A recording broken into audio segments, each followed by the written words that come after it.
Hello friends, ഇന്ന് അക്കുവിൻ്റെ സ്കൂളിൽ Christmas celebration ആയിരുന്നു. അപ്പോൾ അവന് ചോറൊന്നും കൊണ്ടുപോകണ്ട, ഉച്ചവരെ ഉള്ളായിരുന്നു ക്ലാസ്. അതുകൊണ്ട് തന്നെ എല്ലാം താമസിച്ചാണ് ഇന്ന് ചെയ്തത്. ഒരു 11 മണിയായിട്ടും എന്ത് ഉണ്ടാക്കും എന്നുള്ളൊരു കൺഫ്യൂഷനിലായിരുന്നു. അപ്പോൾ പിന്നെ മീനോ എന്തെങ്കിലുമൊക്കെ മേടിച്ചുകൊണ്ട് വന്നാലും തിരിച്ച് വരുമ്പോൾ ലേറ്റ് ആവും. അപ്പോൾ പിന്നെ ഞാൻ ചേട്ടനോട് പറഞ്ഞു, ചേട്ടാ ഒരു ഊണ് മേടിച്ചോ, നമുക്ക് എല്ലാവർക്കും കൂടെ കഴിക്കാമെന്ന്.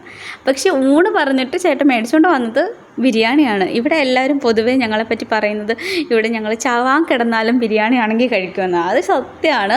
നമുക്ക് എത്ര കയ്യെങ്കിലും ബിരിയാണി ആണെങ്കിൽ കുറച്ചെങ്കിലും ഒന്ന് കഴിച്ച് നോക്കും. എല്ലാവർക്കും ബിരിയാണി ഭയങ്കര ഇഷ്ടമാണ്, പിള്ളേർക്കുൾപ്പെടെ. അപ്പം ബിരിയാണി കിട്ടിയപ്പോൾ തന്നെ ആദ്യക്കൂടന് ഭയങ്കര സന്തോഷമായ. അക്കുവിന് സ്കൂളിൽ നിന്ന് വന്നിട്ടുണ്ടായിരുന്നു.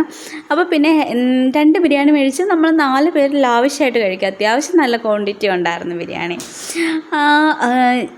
ഒരു കൊച്ചു കടയിൽ നിന്നാണ് മേടിച്ചത്, പക്ഷേ നല്ല ടേസ്റ്റ് ഉണ്ടായിരുന്നു. വിചാരിച്ച ഇതിനേക്കാളും നല്ല ടേസ്റ്റ് ഉണ്ടായിരുന്നു.